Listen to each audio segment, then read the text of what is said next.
A ver, que es que hoy voy perdidísimo. Espi, ¿esto de la computación cuántica qué es, tío? Pues mira, es como cuando te haces una tostada con mantequilla y se te cae al suelo y pues le pones mermelada. Jesús, acláramelo porque no me he enterado de nada. ¿Qué es la computación cuántica? Pues yo, por lo que ha dicho Espi, es la parte contratante de la primera parte. Y un huevo duro. A ver, me están vacilando. Sergio Cordero, ¿qué es la computación cuántica? Que no... Pues joder, lo que te ha dicho Espi, si coges la tostada que cae siempre por la mantequilla y le acoplas un gato que siempre cae de pie, entonces tiras la tostada y la mantequilla y creas un espacio-tiempo de gatos mantequillas que no cae ninguno y quedan flotando. Y luego al revés. Claro, voy a la hacer parte una contratante de la segunda parte. Voy a sí. hacer una llamada un segundo. A ver qué marque. ¿Dónde está el teléfono de Eneco? Eneco. Un segundito, Eneco. ¡Eneco! Sí, dime. Oye, hazme un favor, porfa, para Mindfacts. ¿Qué es la computación cuántica? Que tenemos que hablar de ello. Bah, no me extraña que no sepáis lo que es. Pues nada, computación cuántica son ordenadores que realmente los chips, en vez de estar hechos de silicio, están hechos por tostadas de mermelada. Ah. Efectivamente. Y en la disquetera se meten rodajas de mortadela. Ya. Y un huevo duro. Yo no sé. A mí la tostada no, pero me han creado una empanada tremenda. Yo lo que tengo es un hambre que vamos a empezar el programa o me como Mindfacts entero.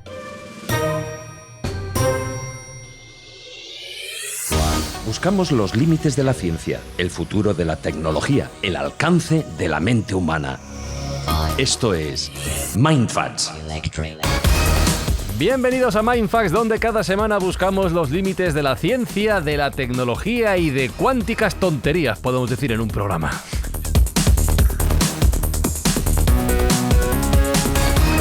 Hemos venido a pasarlo bien, Alberto Espinosa, ¿verdad? Eso siempre, cuánticamente hablando. Otra cosa que no. Y además aprendemos riéndonos, Jesús, que es lo más divertido de todo. Hombre, sobre todo mientras haya tostadas. Luego ya veremos. Sergio Cordero, si nos queda algún oyente después de este inicio, servirá para que alguien sea feliz en las próximas Navidades. Bueno, los oyentes van a ser muy felices porque van a entender muchas cosas hoy gracias al grandísimo invitado que tenemos, porque si no sería una cuestión muy ardua. Pero sí, nosotros seguimos insistiendo en nuestra buena acción de esta temporada, que va a ser, gracias a las escuchas de todos los oyentes, regalar juguetes a aquellos niños que no los pueden tener en Navidad.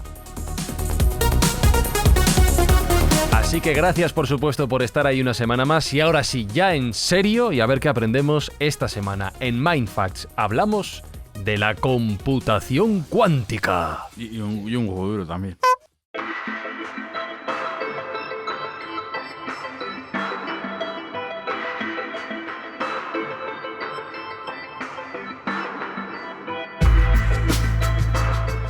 Bueno, Mindfactors, a Eneco ya le conocéis porque ya ha estado por estos lares. Eneco Osaba es doctor en inteligencia artificial, es podcaster, recuerdo, Arqueología Nintendo, lo buscáis en vuestra plataforma de podcast favorita. Allá donde escucháis Mindfacts, buscáis Arqueología Nintendo y ahí tenéis a Eneco hablando de toda la historia y los videojuegos y las consolas de esta conocidísima marca, y también es persona cuántica a la que saludo ahora mismo. Eneco, ¿cómo estás? Y bienvenido aquí a Mindfacts. Hola, encantado de estar aquí con vosotros. Para mí es un auténtico placer rodearme de vosotros y vamos a ver si solventamos alguna duda, porque tenéis muy claro que vamos a solventarlas, pero cuidado, Dice solventar alguna duda. No, tú tienes un reto. Tú eres doctor en inteligencia artificial, pero el reto es conseguir que esta inteligencia poco natural que tengo aquí en esta cabeza entienda, y aquí va la primera pregunta ya en serio, ¿qué es la computación cuántica? ¿En qué se distinguen los ordenadores que conocemos hoy en día? Cambio ahí. A ver, me voy a agarrar fuerte al micro, Venga, porque, a ver, es muy difícil explicar lo que es la computación cuántica, porque como tú dices, yo soy doctor en inteligencia artificial, pero la computación cuántica está en un estado tan incipiente que para entenderla realmente hay que tener muchos conocimientos de física, ¿vale? Porque al final entra pues lo que es la mecánica física. Entonces, si yo te digo de una manera súper rápida, ¿qué es la computación cuántica? Bueno, pues es la computación llevada a cabo por ordenadores que basan su computación en la mecánica cuántica. Ajá. O componentes de la mecánica cuántica, como puede ser pues la superposición o el tunneling. Y ya ves que en la primera definición ya empieza a haber conceptos que te vuelan la cabeza. Sí, iba mejor con lo de la mortadela, la verdad. Tunneling, sí. Vale. Es que es un concepto muy difícil de explicar. Entonces no sé si es mejor preguntarte qué no es la computación cuántica, para por lo menos enterarnos por descarte. Vale, la computación cuántica, estando en el estado en el que está, no va a ser eso que en muchos sitios podemos leer hoy en día, que parece que con la computación cuántica directamente nos van a robar nuestra cuenta en el banco, nos van a robar nuestra casa y van a conquistar un país en 2 horas. No es así. La computación cuántica... hay que empezar a relajar las expectativas que tenemos respecto a la computación cuántica, porque ya se está empezando a ver qué cosas puede hacer y qué cosas no puede hacer. A lo largo de los años se ha estado teorizando muchísimo, y es fantástico, pero los ordenadores cuánticos están empezando a desarrollar ya realmente desde hace poquitos años, con compañías como IBM o la canadiense D-Wave, que están haciendo ya ordenadores cuánticos pequeñitos, muy pequeñitos aún así, y ya se está empezando a ver que hay problemas que se pensaba que iban a poder resolver, pero igual ya no de la forma en la que nosotros pensábamos, y en tal caso que va a ser dentro de bastantes años. Pero a ver, Eneko, imaginemos que ahora tenemos un ordenador cuántico aquí, de bolsillo, de estos portátiles, vamos a imaginarlo, junto con un ordenador convencional, ¿no? Y el ordenador convencional, más o menos, sabemos cómo funciona, ¿no? A la rapidez que va, que se maneja con bits. ¿Qué diferencias sustanciales tendríamos entre esos dos ordenadores ahora mismo? Vale, eso sí que se puede explicar más o menos fácil, pero van a empezar a entrar conceptos que nos vuelan la cabeza a todos, incluso a mí, que sé un poquito de esto también. El caso es que tú cuando tienes un ordenador normal cuentas con bits que pueden ser o 1 o 0, ¿vale? Todo lo que nos rodea en nuestro móvil, en nuestro ordenador, son bits que son 1 o 0. El tema de la computación cuántica es que aquí entra en la ecuación lo que se conoce como qubit. Un qubit es una unidad computacional que puede ser 1, puede ser 0, o puede ser 1 y 0 al mismo tiempo. Adiós. Eso me suena a lo del gato de Schrödinger, ¿no? Efectivamente. Todo se resuelve con gatos. Se basa en el gato de Schrödinger, en ese concepto. De hecho, aquí es donde Fran empieza a entenderlo, con los gatos. Claro. Explícamelo con gatos y me entero más. Sí. De hecho es el tema, ¿no? De que tú, el gato de Schrödinger, no sabes si está vivo o muerto hasta que levantas la caja. Pues en este caso, tú no sabes si el bit es 1 o 0 hasta que lo ves. Pero cuando tú ves si el bit es 1 o 0, entonces ya pierde su capacidad cuántica y ya se queda en el punto en el que está. Si tú tienes, por ejemplo, 3 qubits y no sabes si son ceros o unos, en el momento en el que tú observas, ya realizas, es como que colisionan ya, llegan a un punto, pues 1, 1, 0, y ya está, ya de ahí ya no se mueven. Como que se materializan, ¿no? Eso es, sí, que es como que se materializan. Entonces, el tema de los ordenadores cuánticos, que a día de hoy tenemos 2 modelos diferentes, están los basados en un ordenador, existen los basados en puertas lógicas. Aquí tenemos también en la computación cuántica los que se basan en puertas cuánticas. Y luego tenemos otro, que es, por ejemplo, el de IBM. Sí. Y luego tenemos otros que se basan en una especie de recocido cuántico, quantum annealing se llama. Y lo que hacen es modelan problemas como si fueran funciones de energía, y lo que intentan es encontrar el estado mínimo de energía mediante una función de enfriamiento. No os preocupéis, o sea, yo mismo que estoy diciendo esto a veces me cuesta entenderlo. Entonces, el caso es que juegan con este tipo de qubits. Y claro, es muy, muy difícil a día de hoy el obtener ordenadores de este tipo que funcionen bien. Entonces, Jesús, a tu pregunta, a día de hoy te diría que es imposible tener un ordenador cuántico en tu casa, porque son unos monstruos que tienen que estar bajo unas condiciones físicas muy concretas. Pero la principal diferencia es eso, entre los bits y los qubits. Yo diría que creo, si no me equivoco, que funcionan a una temperatura cercana al cero absoluto, ¿no? A menos 273 grados centígrados. Vale, qué frío en la habitación, por por lo cual eso ya nos crea un cierto inconveniente, ¿no? Hay quien entre ahí. Tienen que estar tiene que ser una habitación que esté completamente dedicada a ese ordenador. Porque cualquier efecto físico puede llegar a hacer que el ordenador tenga ruido. O sea, tú puedes... De hecho, a día de hoy existen ordenadores cuánticos, como una empresa canadiense que se llama D-Wave, que a medida que intenta resolver problemas medianamente complejos, entre comillas lo de medianamente, empieza a dar malos resultados, porque entra mucho ruido, porque es muy difícil encontrar las condiciones físicas e incluso atmosféricas perfectas para que un ordenador funcione, es lo que dices tú.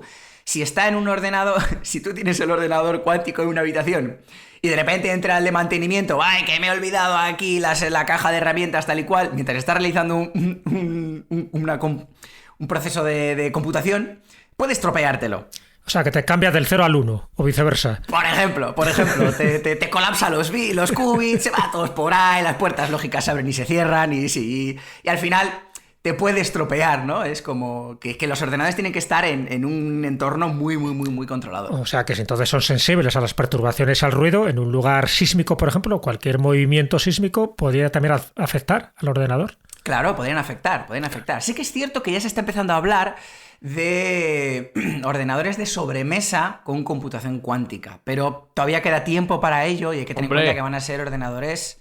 Escúchame, claro. Muy básicos, muy básicos. Tienes que tener la habitación al 0 absoluto, tú con el abrigo puesto y los guantes gordos para teclear, que no hay quien teclee en el portátil cuántico, pues ¿de qué nos sirve? Que no haya ruido, que no haya movimiento, que no haya gatos. Claro, que no haya gato, que no pase el aspirador al lado, que no haya un terremoto en tu ciudad. Pues Sergio, pero puede meter la cerveza adentro, esa es otra, y te la no se enfría. le caiga la cerveza en el teclado, Sergio. Yo no sé si veo hoy por hoy esto como algo útil, de verdad. A mí se me está un poquito ordenador especialito. Ahora nos va a contar Eneco un poco que todavía los usos además están muy limitados, porque no pensemos que es la imagen que tiene la gente de las series y de las películas, que un ordenador cuántico es sencillamente un ordenador súper avanzado y que es muchísimo más rápido, que sí que lo puede ser, que un ordenador clásico, pero es que sus usos son muy concretos. Ese es el problema, que todavía no tenemos una perspectiva, una computación normal como tenemos con el resto de ordenadores al respecto de la computación cuántica.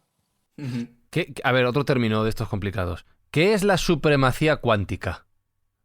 La supremacía cuántica va a ser el momento en el que la computación cuántica supere a la computación clásica. Eso es como en un todo, digamos, la definición completa, pero también puede ser en un campo concreto. Por ejemplo, un problema de planificación de rutas, que es un problema de optimización en el que tú quieres ir desde un punto hasta otro. Google Maps, por ejemplo. Yo quiero ir desde Bilbao hasta Madrid, me trazo una ruta, eso es un problema de optimización que me lo calcula con un algoritmo de computación clásica de toda la vida que lo puedo correr en mi ordenador.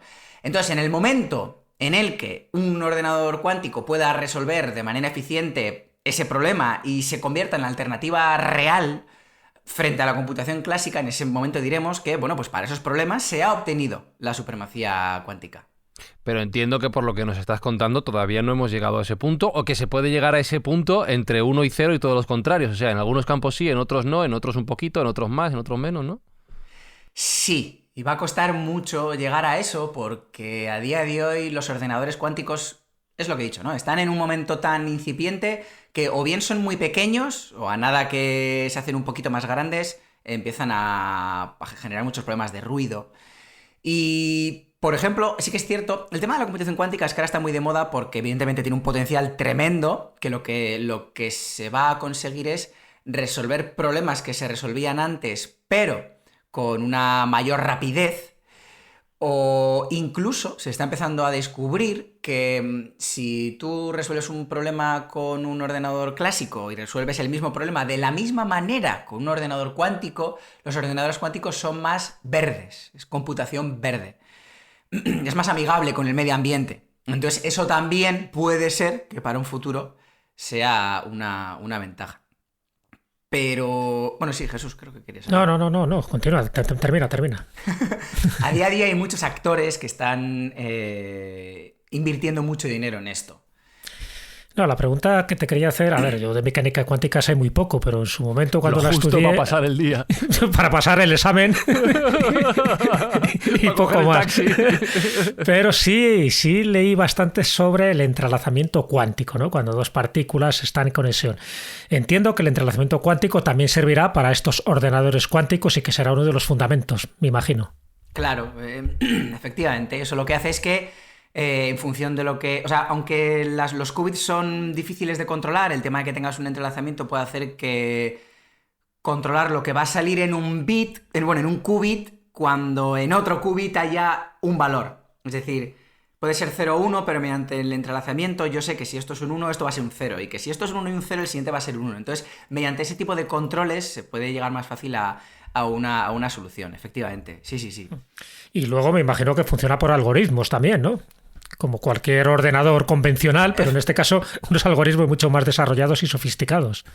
Efectivamente, sí. Lo que pasa es que, ya te digo, a día de hoy se piensa que con la computación cuántica se pueden hacer unas cosas tremendas. Y, por ejemplo, si vemos, por ejemplo, BMW está metido en la computación cuántica, y si ves sus artículos científicos, están trabajando en unas aplicaciones súper sencillas. Por ejemplo, en una planta industrial, una planta de automoción, en la que de manera automática se generan los coches, se construyen los coches, y tú al final estás utilizando robots que lo que hacen es llevar las cosas de un sitio a otro. Están intentando resolver ese problema, el hecho de planificar las rutas de esos robots dentro de la planta industrial, pero están utilizando instancias muy sencillas, es decir, con solo 2 robots y líneas rectas, por ejemplo. Y se está trabajando, por ejemplo, con planificadores de rutas en los que tú tienes diferentes puntos a los que acceder. Pues dices, yo quiero ir desde Bilbao hasta Madrid, pero quiero pasar antes pues por San Sebastián, por Vitoria, por Salamanca, y tienes diferentes puntos antes de llegar. Claro, con la computación clásica, tú puedes llegar a resolver problemas de planificación de rutas con miles de puntos intermedios en poco tiempo. Pero con la computación cuántica a día de hoy casi no puedes resolver ni instancias con 10 puntos intermedios. Porque estamos en un estado todavía muy embrionario. Por eso mismo se está intentando, pues como bien ha comentado Sergio, el tema de saber en qué puntos la computación cuántica es mejor que la clásica. Son puntos muy concretos, y lo que se está trabajando sobre todo es en algoritmos híbridos, que tengan mucha parte de computación clásica, es decir, yo tengo un algoritmo pues como el que tenemos actualmente, normal y corriente, pero justo en esta parte voy a utilizar computación cuántica, porque justo en esto sí que hace que sea mejor. Entonces, de momento, se está trabajando mucho en ese tipo de situaciones, porque también es una manera de que toda esa inversión que se está realizando pues se vea que funciona. Porque claro, pues si hay un montón de gente invirtiendo dinero y pasan 5 años, 10 años, y todavía los algoritmos cuánticos no superan a los clásicos, pues se puede llegar a lo que se conoce como el invierno cuántico. Ese momento en el que todo este hype, toda esta expectativa que hay ahora, pues se reduzca mucho. Que le pasó un poco también a la inteligencia artificial en los años 70 y 80, ¿no? Que había muchas expectativas, luego se vio que la tecnología todavía no estaba suficientemente madura, pero ha tenido un resurgimiento en los últimos años brutal. O sea que podría ser que vaya un poco más plazo de lo que estamos esperando. Sí es cierto que, como tú bien dices, hay muchísimas expectativas depositadas en la computación cuántica. Yo te quería hacer una pregunta y va relativa a la seguridad. Uno de los usos que parece que es más evidente para la computación cuántica es el tema de la seguridad. Algunos alarmistas están diciendo que en el momento que la computación cuántica esté suficientemente avanzada, y eso sería en el plazo de unos 4 o 5 años, podríamos tener herramientas, por ejemplo, para demoler la seguridad que hoy en día hay en las criptomonedas. Por ejemplo, el Bitcoin. Podríamos ser capaces de hackear cuentas de Bitcoin y billeteras de Bitcoin. Bueno, yo siempre soy positivo en este ámbito, en el ámbito tecnológico, pero me gustaría saber tu opinión, si consideras que puede ser así o no. A ver, yo en este sentido soy muy positivo y tengo mucha esperanza.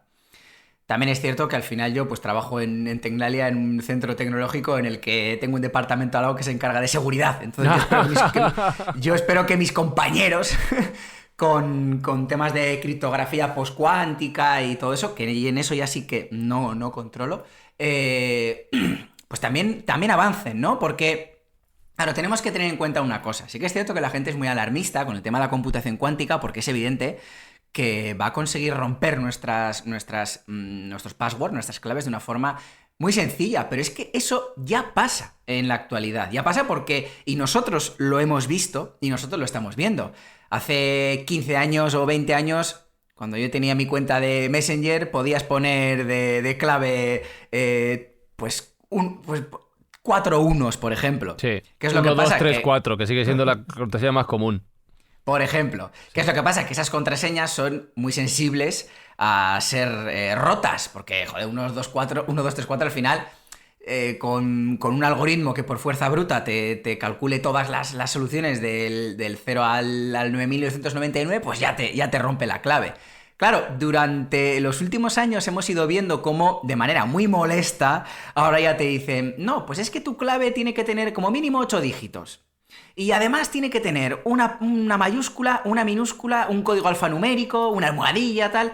Eso es precisamente para evitar esto. El hecho de que la computación clásica también está avanzando mucho y las claves que utilizábamos antes pues se están haciendo vulnerables. Entonces por eso nos piden actualmente, igual que la historia esta de que la verificación cuando voy a hacer una historia en el banco, por ejemplo, que tengo que meter una clave que me llega al móvil, esa verificación por doble paso, pues es porque al final las claves que nosotros tenemos en el banco, las numéricas o alfanuméricas, pues cada vez se están haciendo más vulnerables. Entonces, después de esta chapa que he metido, efectivamente, la computación cuántica va a hacer que se puedan recorrer de manera súper rápida pues muchas contraseñas se pueden romper. Pero de esa misma forma, la gente que va con las espadas se va a enfrentar a la gente que va con los escudos.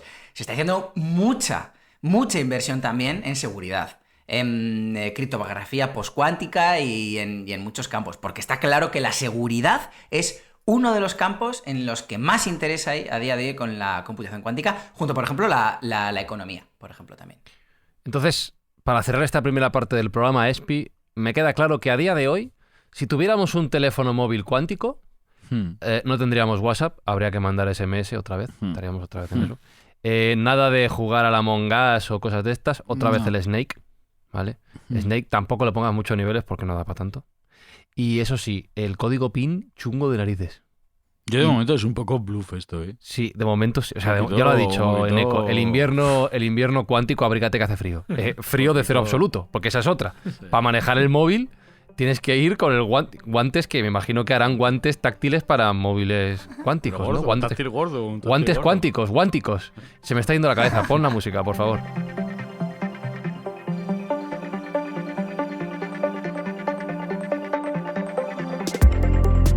Ahora en serio, Eneco, tú lo has dicho, puede existir esa sensación de decepción se habla mucho de la computación cuántica, de la potencialidad de su futuro, pero claro, yo quiero ver cositas. Antes has puesto el ejemplo de BMW y cómo está utilizando los primeros experimentos para, sobre todo has hablado, fíjate mucho, has puesto varios ejemplos de optimización de rutas, ¿no? Es algo que ya tenemos, sin ir más lejos, como has dicho, en el móvil con Google Maps y funciona bastante bien.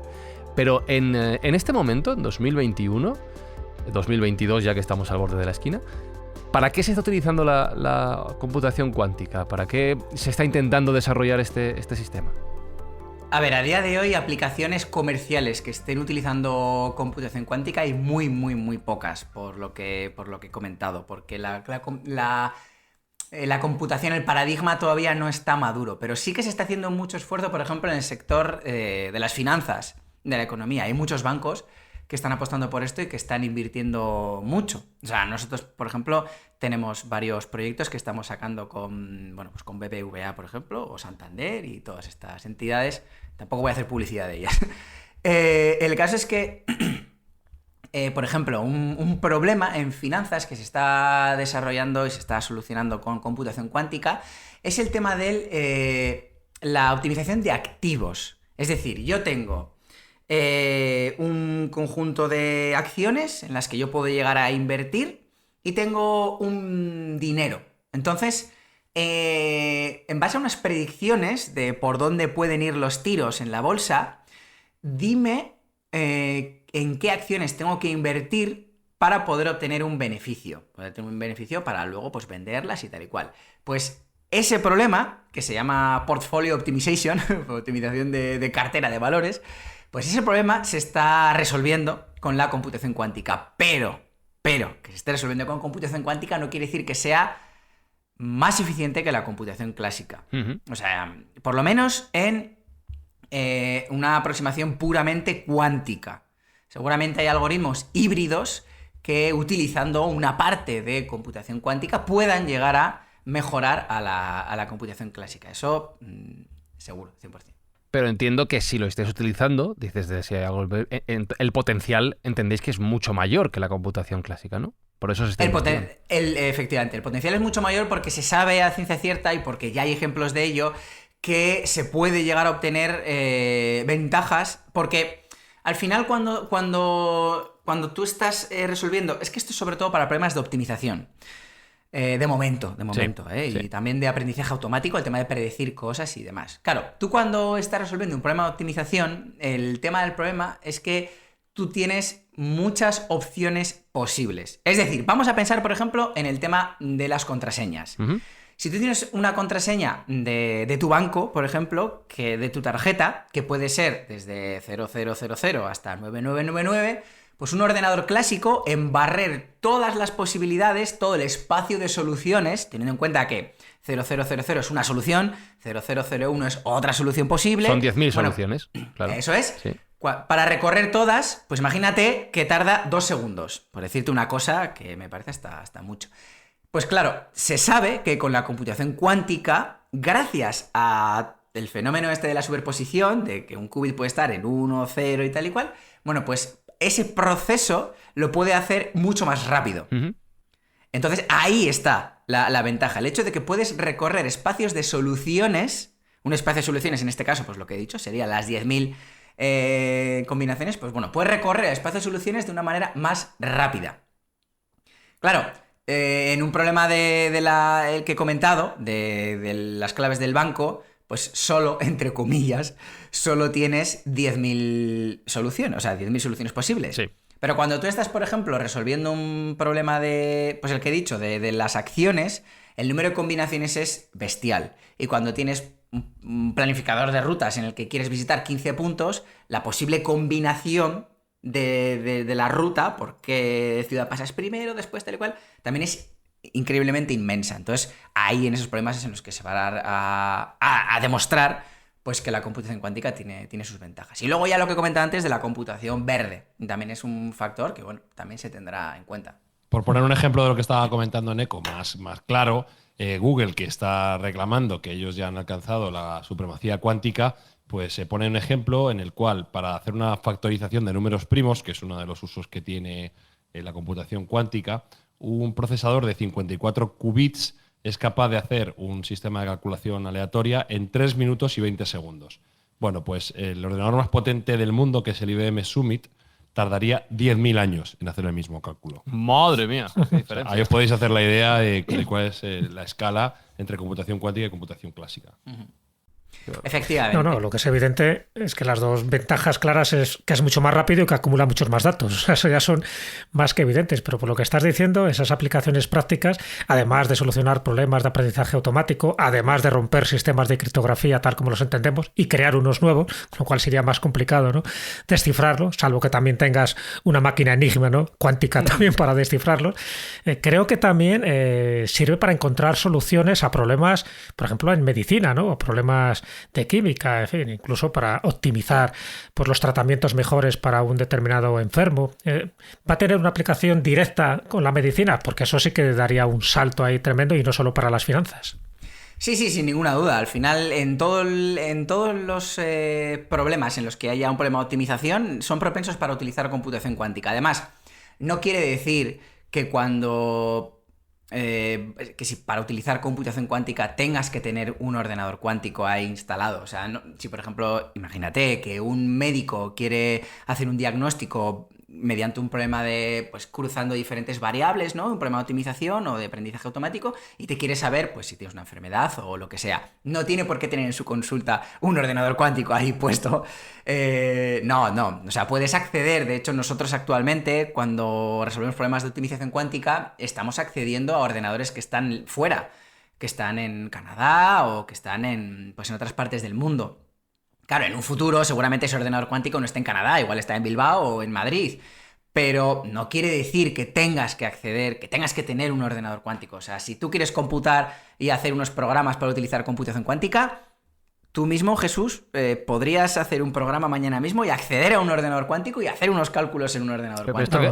También existirá el concepto de nube, claro, nube cuántica. ¿Esto no va con el escritorio de Google o cómo te metes? Ya, pura curiosidad. Es más fácil de lo que pensamos realmente. ¿Ah, sí? O sea, cualquier persona que tenga cierto conocimiento de programación en Python, por ejemplo, en un lenguaje de programación que se llama Python precisamente por los Monty Python. Eso es Pido muy bien. Lo hace. Sí, no, es algo que lo conozco. Claro, sí, o sea, no lo manejo, pero sí lo conoce. Habla Python. Pues tú puedes instalarte unas cuantas librerías en ese programa, en ese lenguaje de programación y en tu framework de programación, en tu programa para programar, para poder acceder al ordenador cuántico, por ejemplo, que hay en Canadá. Tú luego te haces una cuenta en dwavelib, te haces una cuenta en ecosaba@talcual.com. Te haces la cuenta, te dan acceso al ordenador cuántico de manera muy limitada. O sea, si tú quieres hacer unos cálculos de la leche, en plan, todos los días 12.000 peticiones, pues ahí tienes que pagar. Claro, no esto es una demo, 30 días, ¿no? Y... Es que, de hecho, te voy a decir más. Ahora mismo no lo he mirado, pero antes, en D-Wave, si tú tienes una cuenta de desarrollador, cuenta de desarrollador era una cuenta en la que tenías que haber demostrado que algo ya has programado. Que para algo lo quieres, claro. Que para algo lo quieres. Pues te dejaban acceder al ordenador cuántico al mes un segundo.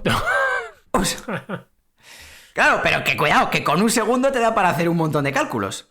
Un montón de cálculos. Por lo menos en su momento. Ahora creo que ya va por un minuto. Creo que ahora ya te dejan acceder un minuto. Pero bueno, más o menos. Pero, vamos, que cualquiera, realmente cualquiera, tú te registras, tienes tu clave y cualquiera podría hacer un cálculo en un ordenador cuántico. A ver, tiene que saber, ¿no?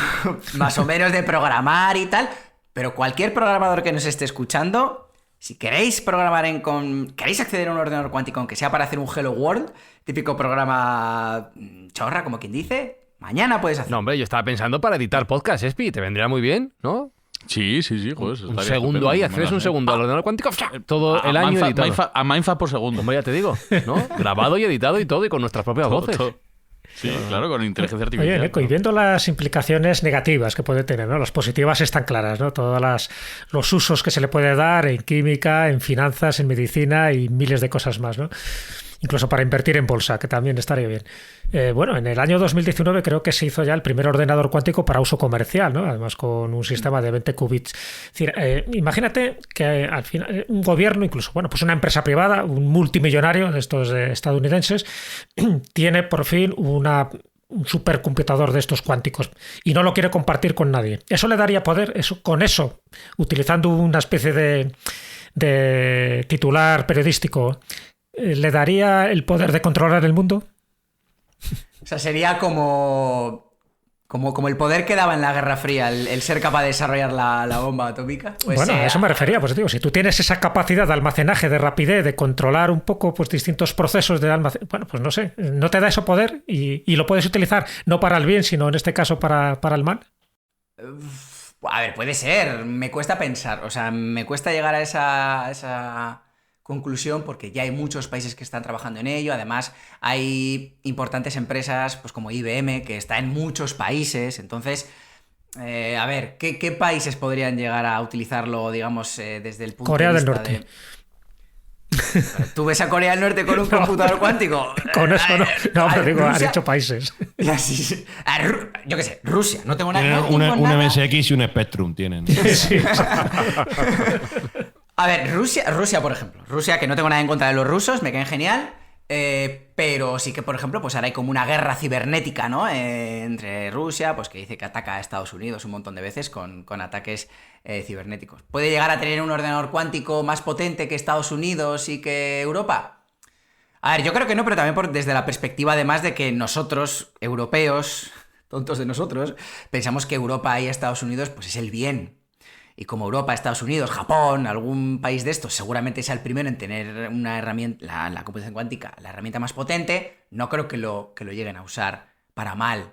O sea, me refiero, no veo a ningún país propenso a hacer el mal, que me perdonen pues los rusos o los chinos, que tampoco tengo nada en contra de ellos, también me caen genial, o los coreanos del norte. No creo que ninguno de esos países llegue a la supremacía cuántica antes que los otros. Es que me cuesta muchísimo, porque es que ahora está todo tan entrelazado, tan globalizado, que me cuesta mucho llegar a... No, es que esto me recordaba, hay un pequeño cuento de ciencia ficción que hablaba de que por fin una gran superpotencia en un futuro lejano pues había creado el gran supercomputador, que en este caso no habla de cuántico, pero imagínate que fuera cuántico, que además estaba conectado con todos los demás ordenadores de todo el mundo, ¿no? Entonces, bueno, pues en la ceremonia oficial se presentan allí los grandes dignatarios del mundo y uno de ellos, pues, vamos a suponer que fuera el de Estados Unidos, tiene que hacer la primera pregunta a ese ordenador a la vez que lo enchufa, ¿no? Y la primera pregunta que le hace a ese superordenador cuántico es: ¿existe Dios? Entonces lo enchufa y se oye una voz de ultratumba. Dice: ahora sí. Oh, madre mía. A ver, pero es que, cuidado, porque el hecho de que yo haya dicho que no lo vea no quiere decir que no exista ese escenario. Es decir, imaginaos por algún casual que Estados Unidos llega a tener su primer ordenador cuántico, el primero de todos, y de repente decide hacer el mal con él y capar el acceso a su ordenador cuántico al resto de países. Puede hacerlo. Evidentemente existe la posibilidad de que... Lo que pasa es que yo creo que no lo va a hacer. Pero que sí se puede. O sea, si hay alguien que llega a ese ordenador cuántico antes que otros, yo creo que será durante poco tiempo, pero sí que puede llegar a hacer el mal. Uh-huh. Puede, por supuesto. Pero pensando en un futuro, digamos, más práctico, más de nuestro día a día, y por poner plazos, porque claro, es que hablamos de algo tan grande y con tantísimo potencial que yo creo que cuesta bajarlo a tierra, sobre todo para los que no estamos en el día a día de estas tecnologías, ¿no? No sé cómo hacer esta pregunta, es doble. ¿Cómo va a influir en nuestra vida real en los próximos años o décadas? O ejemplos que te puedas imaginar, has puesto algunos ya, como por ejemplo los de los médicos. ¿Y cuánto tiempo vamos a tardar en ver consecuencias prácticas en nuestro día a día de este desarrollo de la computación cuántica? Yo creo que vamos a tardar bastante y no sé, yo creo que es que todo depende de cuánto se desarrolle la tecnología cuántica, porque al final el cuánto se desarrolle va a hacer que se invierta más o se invierta menos en ello. Si se lleva imagínate que llevamos 5 años invirtiendo un montón de dinero y las expectativas, o sea, la realidad no supera la expectativa, bueno, pues puede haber un pequeño colapso ahí del paradigma. Yo creo que si todo sale bien, no sé, 10 años. Yo creo que en 10 años sí que podríamos pues no es empezar mucho, a ver... Pensaba que ibas a decir, yo qué sé, 30 Yo pensaba, porque aquí Sergio es muy de decir, no sé, ahora lo dirá él, lo que piensa, de aquí a 2025. Ya, bueno, pero Sergio, porque pero se tira unos triples. Cuidado, porque... Bueno, a ver, Sergio también puede opinar, ¿eh? No, Sergio, por favor. Ya tenemos la computación cuántica. La tengo yo en casa y aunque no os lo quería contar porque estoy ganando dinero en bolsa todos los días invirtiendo con este tema. No, que podría ser uno de los usos, fuera de coña, podría ser uno de los usos.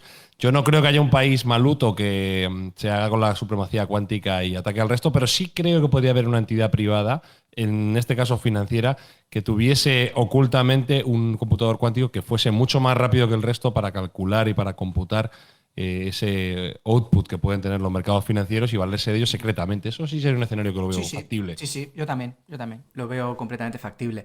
Y luego también yo lo que he comentado es, por ejemplo, soluciones puramente cuánticas. Es decir, seguramente en 5 años, 7, 10, podamos ver algún tipo de computación que dentro de sí incluya computación cuántica. Pero a nosotros, los terráqueos, yo creo, para que realmente nos influya la computación cuántica van a pasar bastantes años. Y lo que ha dicho Sergio, eso es, vamos, seguro. Esas empresas privadas que obtengan esa supremacía cuántica, las primeras, van a tener muchas ventajas. Sí, desde luego que sí. Yo te quería hacer una pregunta. ¿Tú crees que puede haber, al igual que hay emuladores de x86 a ARM y viceversa, podría haber un emulador de cuántico a convencional o no?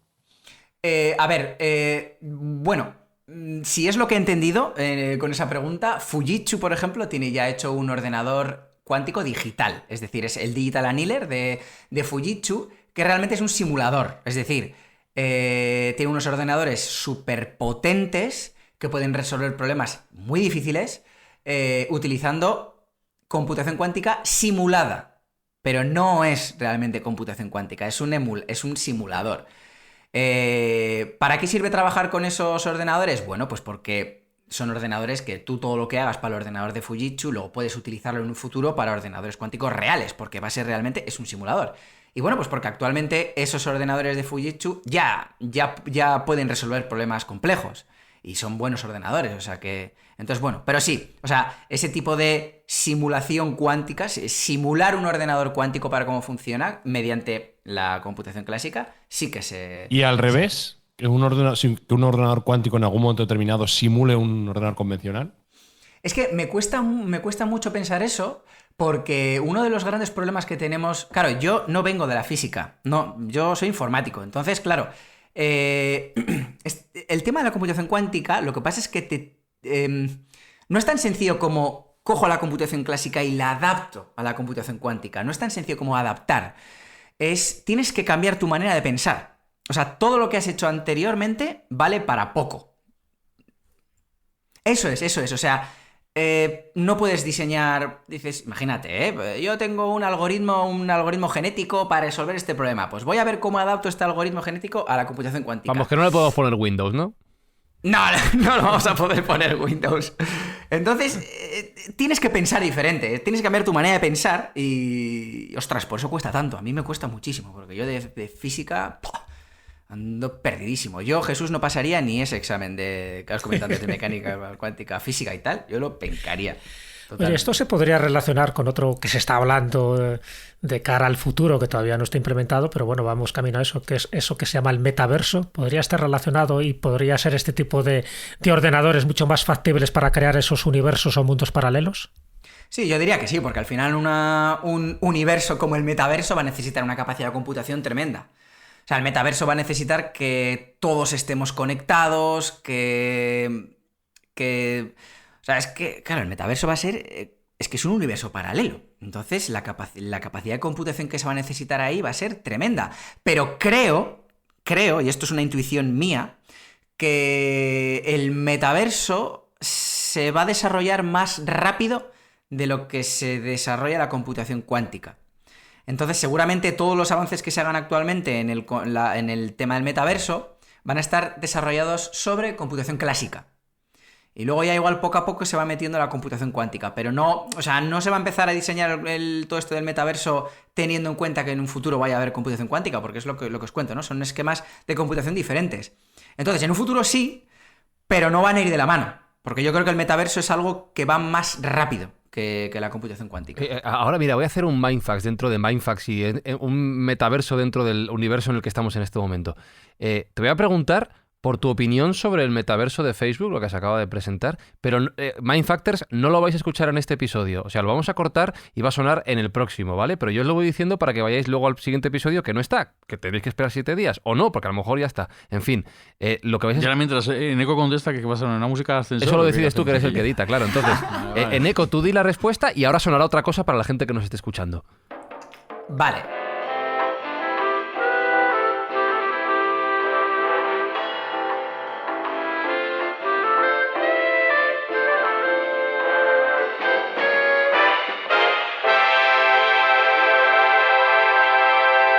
Gracias, queridos Mindfactors, por este ratito de espera. Recuerdo que ahí está, tremendo. Tenéis que esperar 7 días para escucharlo en este podcast. Lo que sí te quiero preguntar, Eneco, ya para ir cerrando esta charla, que yo de verdad que me duele el cerebro de intentar pensar todo lo que has dicho, pero te quiero preguntar precisamente por eso.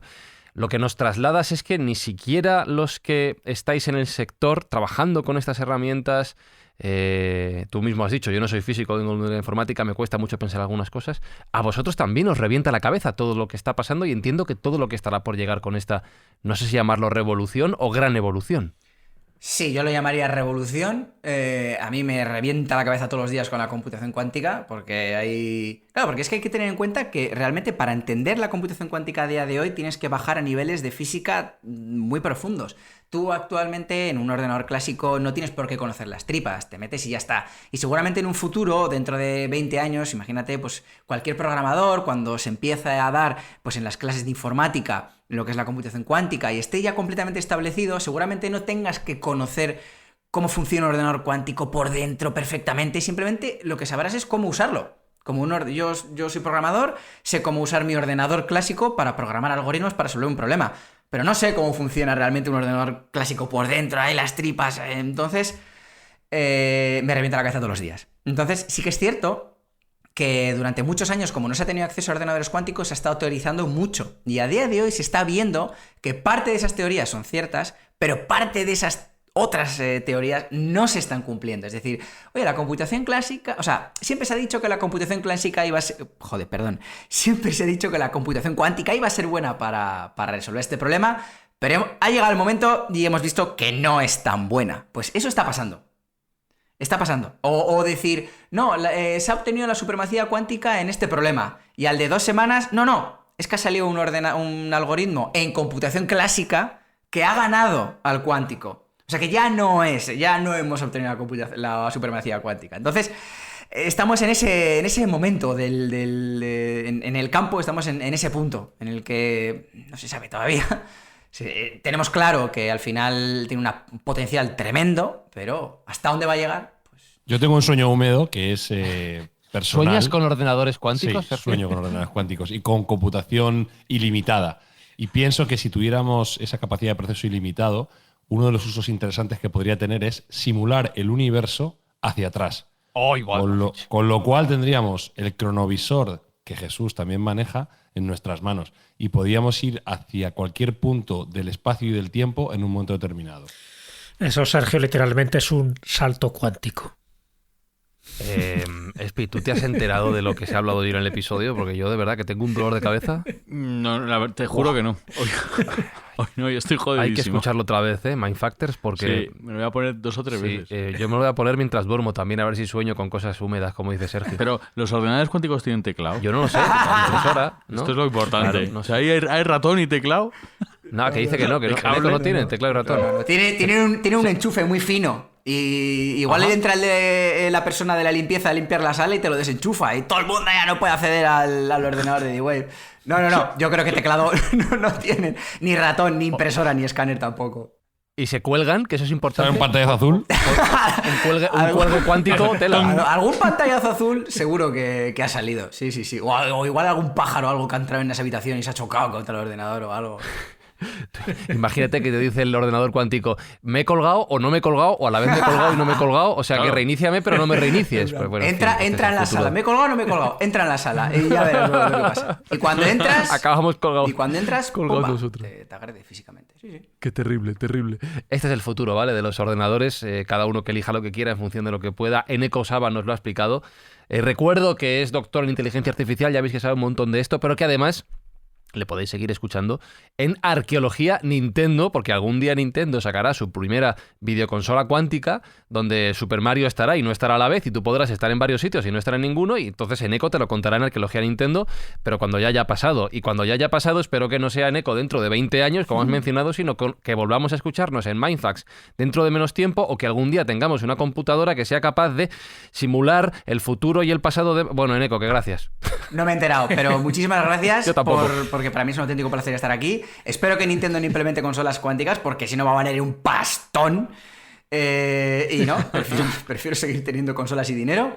Y lo otro que iba a decir se me ha olvidado. Así que muchísimas gracias. Lo simulamos. De verdad, un auténtico placer estar aquí con vosotros. Un abrazo, Un abrazo. Muchas gracias, Eneko. Gracias.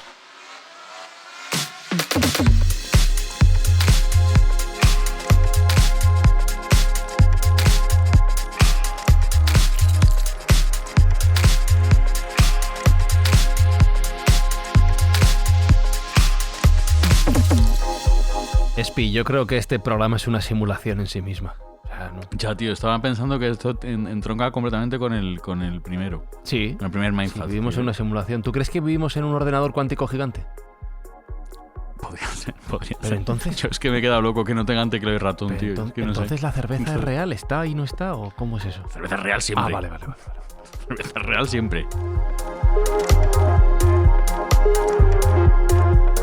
Eso demuestra, Jesús Callejo, que hay ciertos principios universales en los que no debemos dudar nunca. La física no lo sé, la informática no lo sé, pero la cerveza firme, siempre. Sí, creo que es uno de los algoritmos que se mantiene en el tiempo y en el espacio. Y además el que no hay que resetear nunca. Y Sergio, lo que no está nunca en duda es que en Mindfax trabajamos por echar una mano a gente que lo necesita. Eso es inamovible.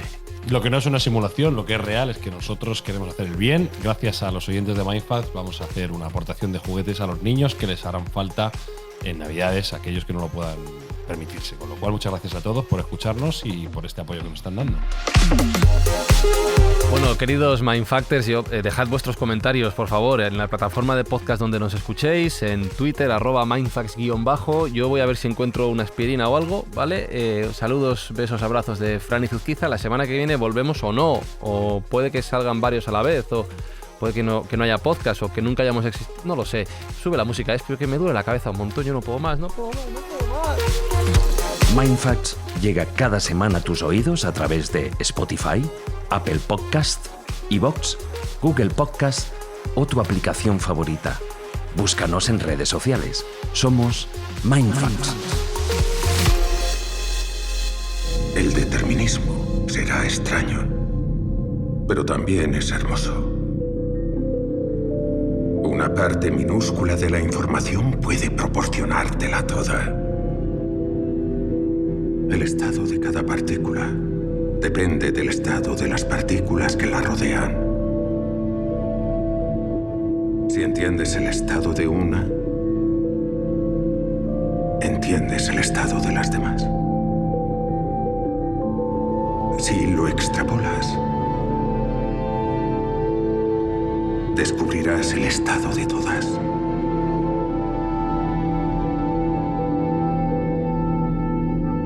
Es imposible. No, es Big Data. Los datos de todo en tu mano, en tu poder. Y ese no es el final, sino el principio.